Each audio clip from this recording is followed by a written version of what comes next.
I'm Mela po from PTV. Sir, unahin ko lang about you. What made you say yes po sa pag-accept ng post nito as spokesperson? And can you just, spokesperson ng House impeachment prosecutors, yung exact term po na pwede namin gamitin?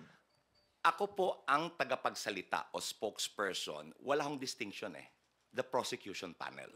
So magkasama po dyan ang public prosecutors at ang private prosecutors. Ano nag-udyok sa akin na tanggapin ito? Para ho sa bayan.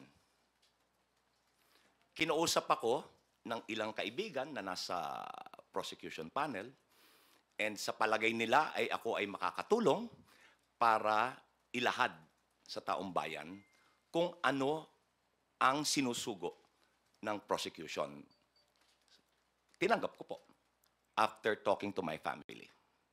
Tanong ko lang, meron po ba kayong bayad doon sa Wala po. pagiging... Gaya po na sinabi ko, ako po ay pinakiusapan kung maaring tumulong. Hindi ko na po kinakailangan ng bayad. Para ho sa bayan to. Hindi ho bayad, bayan.